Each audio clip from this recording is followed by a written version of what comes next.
everyone. We were doing chapter 5 last week. We were at shareholders, so we will carry on with from shareholders today. Shareholders of a corporation can be individuals, other companies, non-profit organizations, pension funds, and mutual funds. All shareholders who own voting shares are invited to an annual meeting where top executives present the previous year's results and plans for the coming year, and shareholders vote on various resolutions that may be before the board.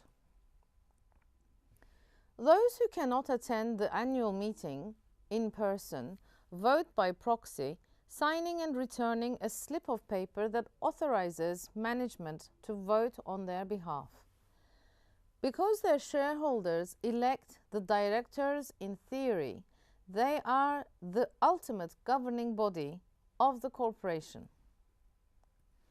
In practice, however, most individual shareholders in large corporations, where the shareholders may number in the millions, usually accept the recommendations of management.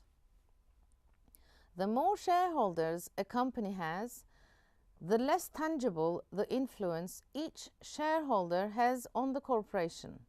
However, some shareholders have more influence than others. Board of Directors. The Board of Directors in a corporation represents the shareholders and is responsible for declaring dividends, guiding corporate affairs, reviewing long-term strategic plans, selecting corporate officers, and overseeing financial performance. Depending on the size of the company, the board might have anywhere from 3 to 35 directors, although 15 to 25 is the typical range for traditional corporations and perhaps 5 to 10 for smaller, newer corporations. Directors are usually paid a combination of an annual fee and stock options, the right to buy company shares at a specified price.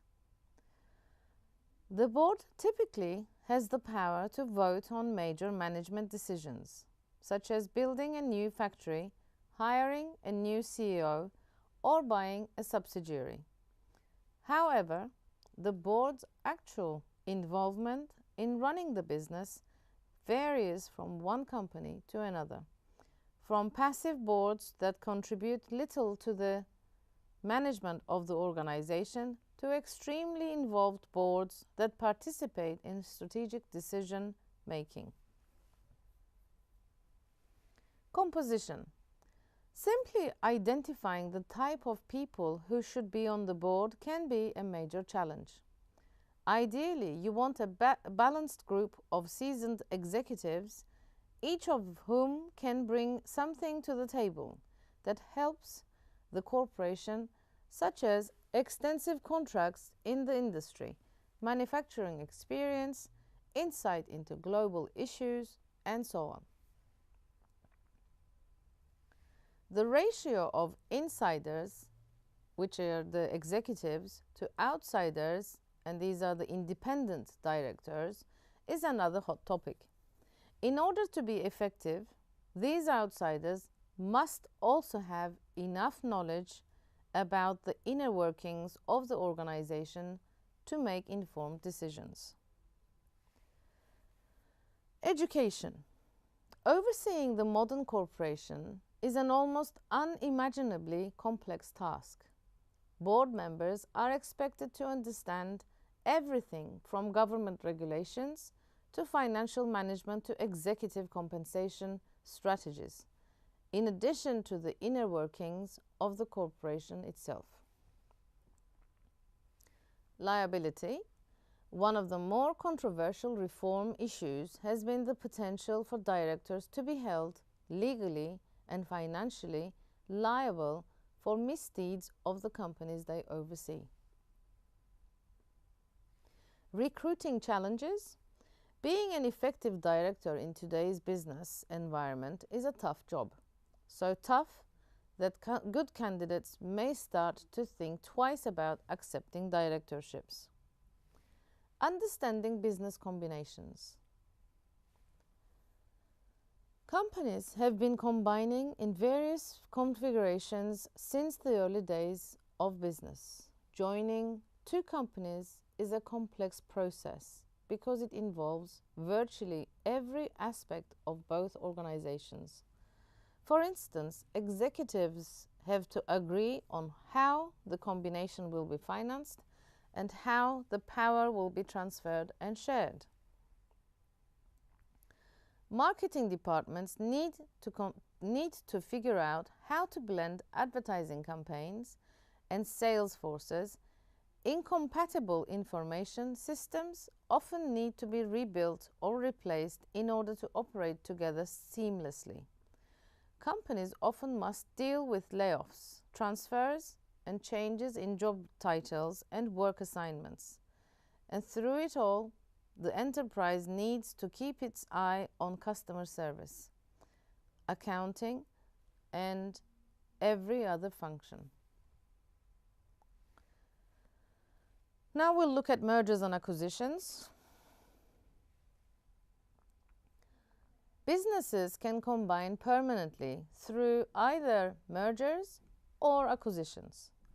The business intentions and outcomes of a merger or an acquisition are usually the same, although the legal and tax ramifications can be quite different depending on the details of the transaction. In a merger, two companies join to form a single entity.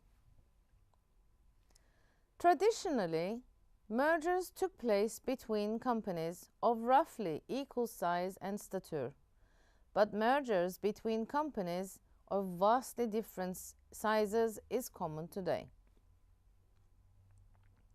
Companies can merge either by pooling their resources or by one company purchasing the assets of the other.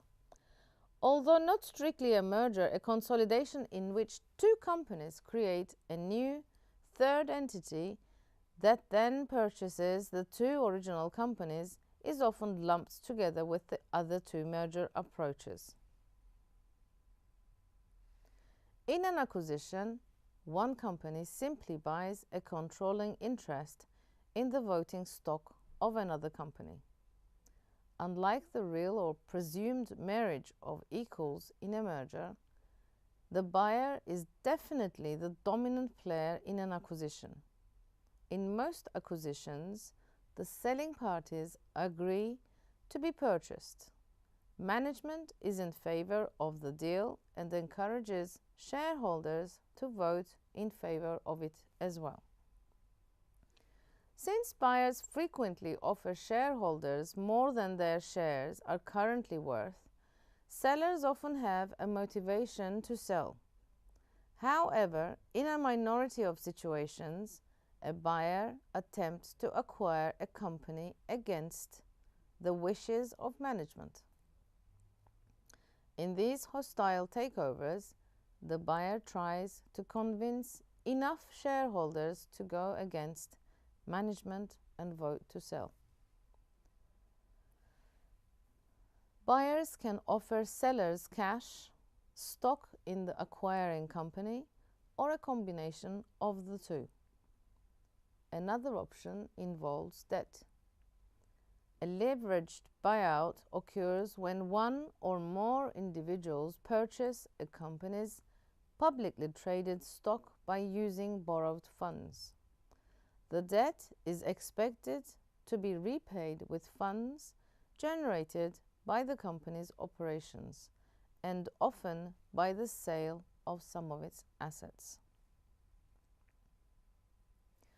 Whether it is technically a merger or an acquisition, the combination can take one of several forms, usually all referred to as mergers for simplicity's sake.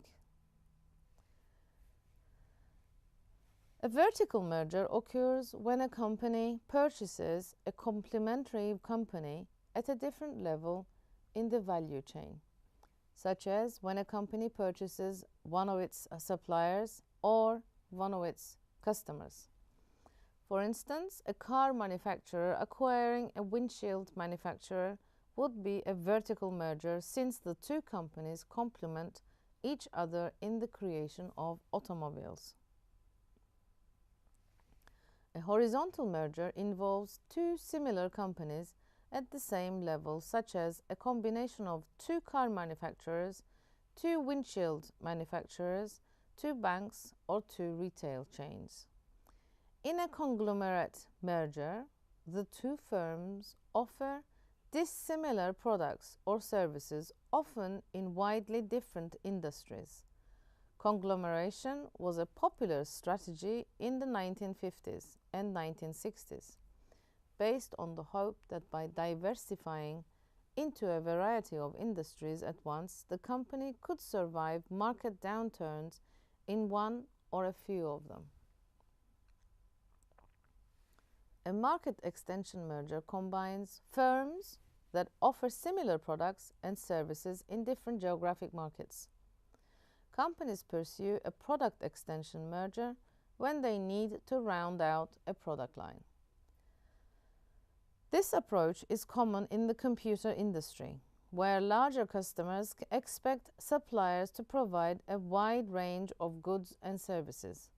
If a company does not have the time or resources to develop all the products, it will try to buy another entity that has already developed the missing pieces. Now we can look at the advantages of mergers and acquisitions.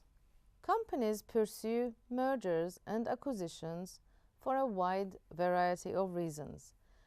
They might hope reduce costs by eliminating redundant resources, increase their buying power as a result of their larger size, increase revenue by cross-selling products to each other's customers, and increase market share by combining product lines to provide more comprehensive offerings. Eliminate manufacturing overcapacity or gain access to new expertise, systems, and teams of employees who already know how to work together. Often, these advantages are grouped under umbrella terms such as economies of scale, efficiencies, or synergies, which generally means that the benefits of working together will be greater than if each company continued to operate independently. Disadvantages of mergers and acquisitions. Mergers often fail to meet their stated goals. Every situation is unique, of course, but there are recurring themes. For instance, companies often borrow immense amounts of money to acquire a firm, and the loan payments on this corporate debt gobble up cash needed to run the business. Moreover, managers must help combine the operations of the two entities, pulling them away from their normal day-to-day responsibilities. Another obstacle that companies face when combining forces is that they tend to underestimate the difficulties of merging two cultures. A company's culture is a general term that describes the way people in a given organization approach the day-to-day business of running a company.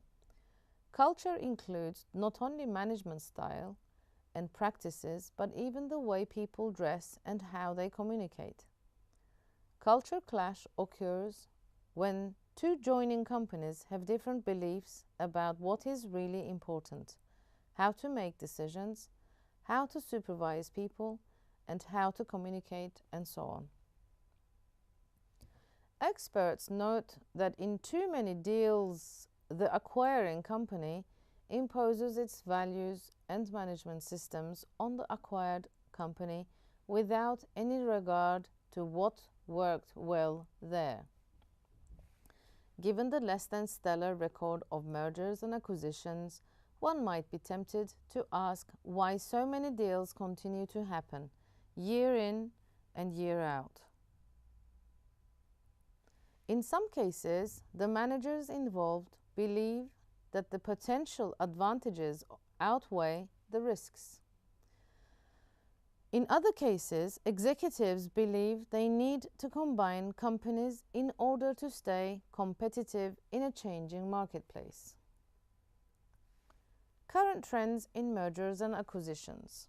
Every year, a few mega deals catch everyone's attention, but in reality, several thousand mergers and acquisitions occur every year in the United States, and thousands more take place in other countries. Merger activity tapered off through the 1970s during the waning years of the conglomeration age. The 1980s saw a brief surge in activity, but nothing like the boom of the late 1990s, which was fueled by the rapid price increases in .com and other technology stocks. Tens of thousands of mergers and acquisitions took place during this period, including a number of huge deals in such major industries as news and entertainment media, automobiles, oil, and banking. The number of deals can vary widely from year to year, based on both general economic conditions, such as the health of the stock market, and the dynamics of specific industries. For instance, when a new industry or business model emerges, the market often fills up quickly with more suppliers than the number of customers can support. The stronger players then frequently acquire smaller, weaker players, reducing the number of suppliers left in the market. This is the industry consolidation referred to earlier. Now, mergers and acquisitions defenses. Every corporation that sells stock to the general public is potentially vulnerable to takeover by any individual or company that buys enough shares to gain a controlling interest. Although, as mentioned earlier, most takeovers are friendly acquisitions welcomed by the acquired company. A hostile takeover can be launched in one of two ways: by tender offer or by proxy fight. In a tender offer, the buyer or raider, as this party is sometimes called, offers to buy a certain number of shares of stock in the corporation at a specific price. The price offered is generally more, sometimes considerably more than the current stock price, so that shareholders are motivated to sell.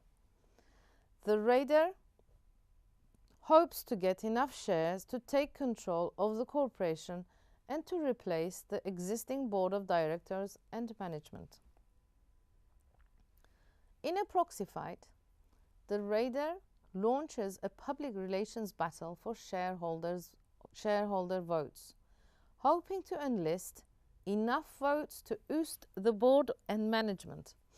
Proxy fights usually favor insiders. However, corporate boards and executives have devised a number of schemes to defend themselves against unwanted takeovers.